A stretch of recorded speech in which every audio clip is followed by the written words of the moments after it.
Olá pessoal, bom dia, eu sou o professor Zé, e na aula de hoje vamos ver segunda lei da termodinâmica.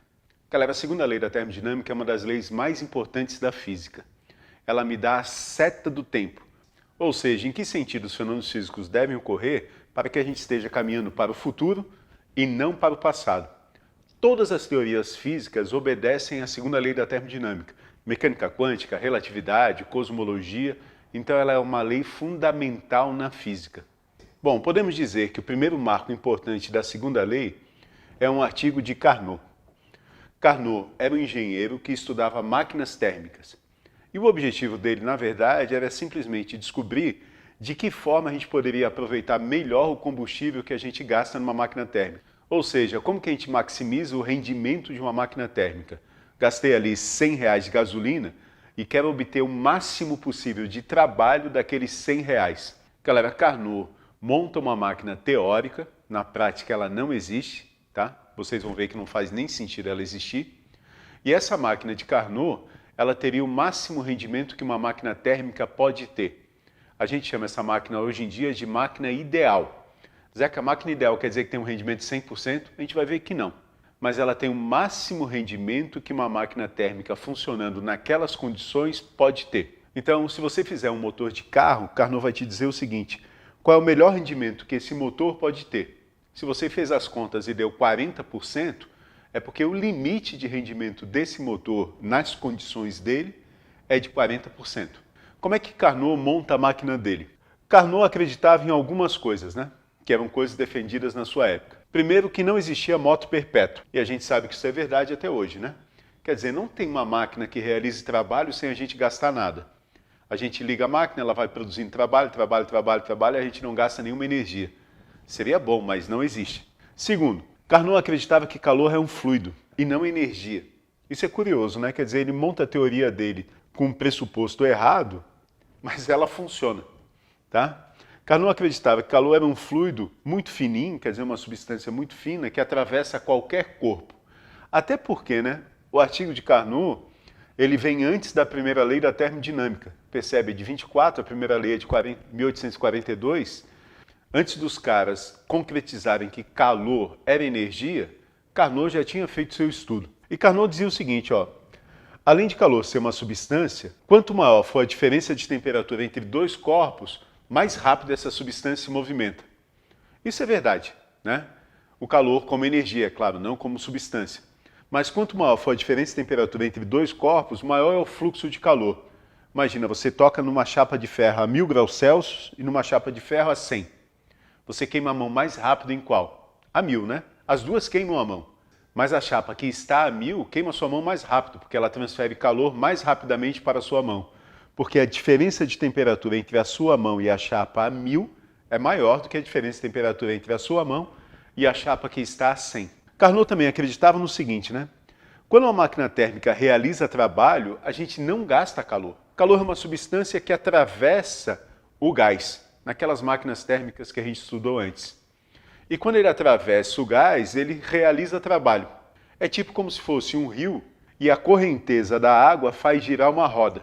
E fazendo girar uma roda, ela realiza trabalho. Mas a gente não gasta a água do rio. A única coisa é que a gente precisa do rio, da água em movimento, para poder realizar trabalho.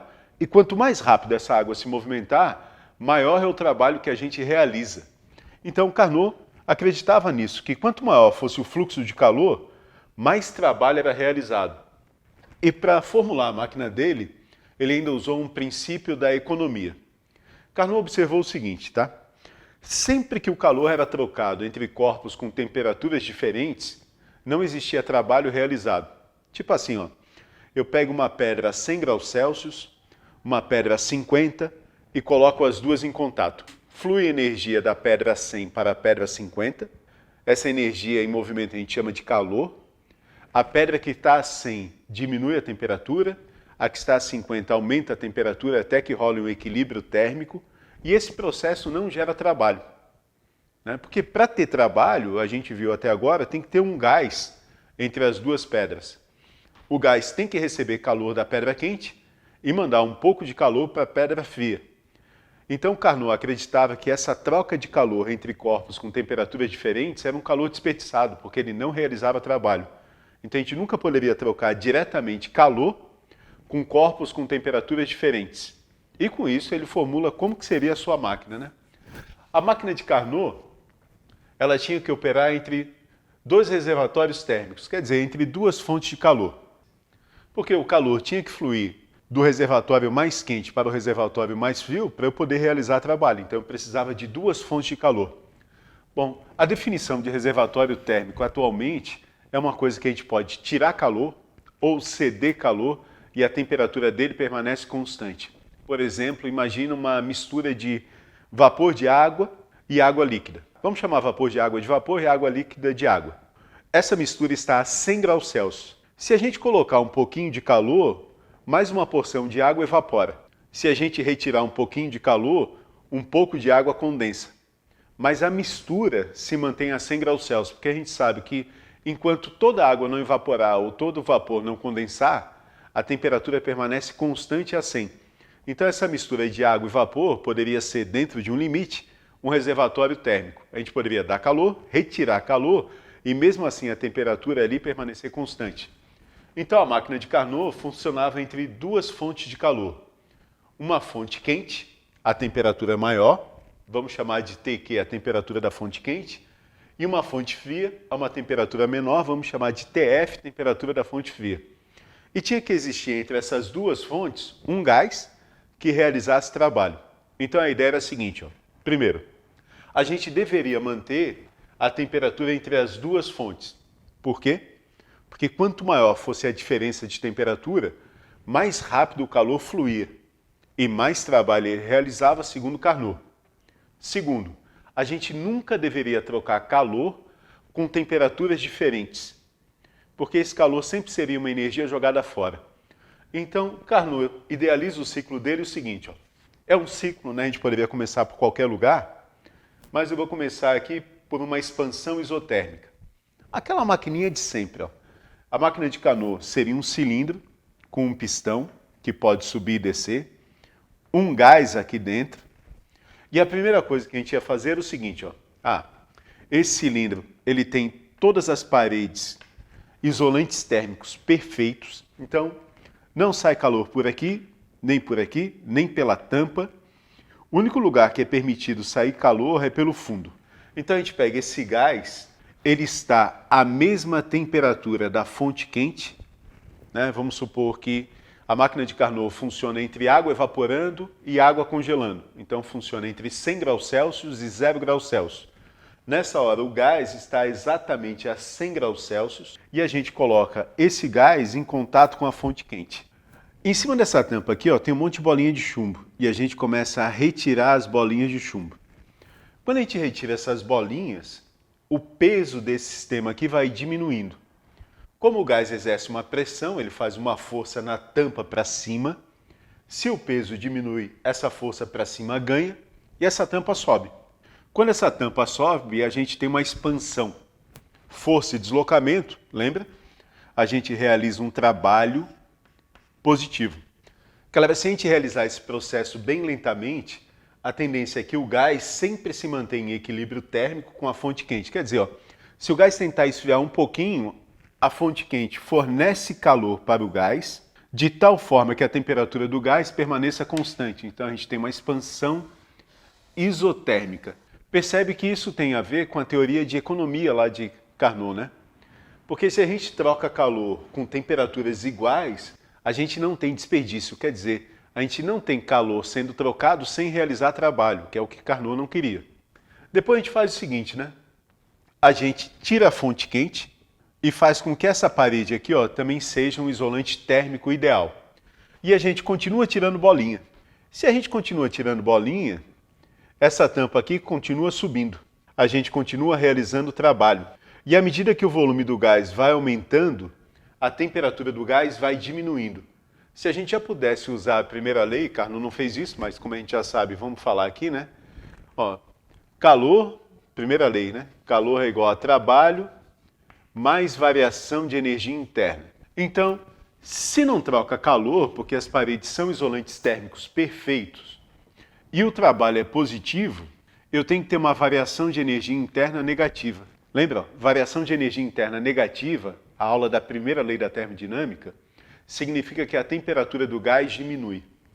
Então, à medida que eu vou realizando esse segundo processo, eu tenho uma expansão adiabática, porque não tem troca de calor, e como é uma expansão adiabática, a temperatura diminui. Ela diminui até que a temperatura do gás fique igual à temperatura da fonte fria. Quando a temperatura do gás atinge a temperatura da fonte fria, a gente encosta o gás na fonte fria. E agora, se a gente vinha tirando bolinha, a gente vai colocar a bolinha. E o gás vai ser esmagado. Se o gás vai ser esmagado, lembra, né? O volume dele diminui, a gente vai ter um trabalho negativo. Só que a gente vai ter um trabalho negativo a uma temperatura menor do que o trabalho positivo. Se a temperatura aqui era maior, lembra, a pressão era maior, então a gente tem mais trabalho positivo do que negativo. Então, beleza, essa máquina faz o que a gente quer, ela me dá um trabalho total positivo. E à medida que a gente vai esmagando o gás, a tendência é que ele esquente. Bom, mas se ele estiver em contato com a fonte fria, a tendência é que os dois permaneçam em equilíbrio térmico. Então, para ele não esquentar, ele vai cedendo calor para a fonte fria. Até que chega um determinado ponto em que a gente tira a fonte fria, de novo, põe uma parede aqui que é um isolante térmico perfeito e continua colocando bolinhas. O trabalho aqui continua sendo negativo, porque esse gás continua sendo esmagado, só que agora a temperatura vai aumentando, porque o gás não consegue mais perder calor. A temperatura aumenta até quanto, Zeca?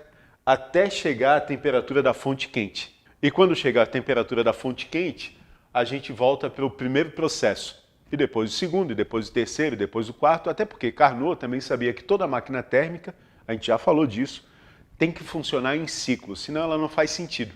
Não adianta ter uma máquina térmica que realiza trabalho uma vez na vida.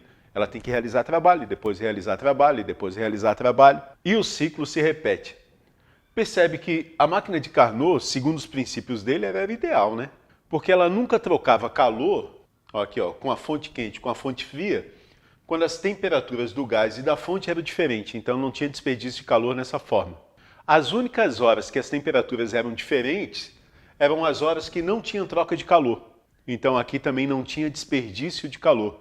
Então, para Carnot, essa seria a máquina ideal. Máquina ideal não quer dizer que ela tenha rendimento de 100%, quer dizer que ela aproveita da melhor forma possível o combustível que a gente está consumindo. E acreditem, Carnot estava certo. A máquina dele é realmente a melhor máquina que existe, dada duas fontes de temperaturas diferentes. Ela me dá o limite que uma máquina térmica pode ter. E uma coisa extremamente importante na máquina de Carnot é que ela é totalmente reversível. Percebe, se aonde você tirou bolinha, você colocar bolinha, e aonde você colocou, você tirar a bolinha, ela funciona ao contrário. Tipo assim, ó, vamos imaginar que a gente começa aqui com o gás na temperatura da fonte quente. E agora a gente tira a bolinha. Esse gás vai se expandir, vai diminuir a temperatura dele até a temperatura ficar igual à da fonte fria. Quando ficar igual à da fonte fria, a gente coloca a fonte fria. Daí a gente tira a bolinha. Pum. Sem tirar a bolinha, esse gás vai expandir. A tendência dele é a temperatura diminuir, mas como ele está em contato com uma fonte de calor, essa fonte fria aqui, ó, vai ceder calor para o gás. Chega uma hora, a gente para, isola o gás de novo termicamente, e como a gente estava tirando bolinha, a gente começa agora a colocar bolinha. E agora a gente começa a esmagar o gás até que a temperatura do gás fique igual à temperatura da fonte quente. E quando chegar aqui, a gente continua botando bolinha. Pum. A tendência da temperatura do gás é aumentar, porque ele vai ser esmagado, mas como a fonte quente está em contato, a fonte quente não deixa a temperatura do gás aumentar. E o gás manda calor para a fonte quente. Então a gente consegue reverter o processo, percebe? Quer dizer, né? Esse ciclo de Carnot vale para um motor térmico e também vale para um refrigerador. Aliás, ó, o fato do ciclo de Carnot ser reversível é que prova que Carnot vai ter o melhor rendimento possível entre duas fontes de calor.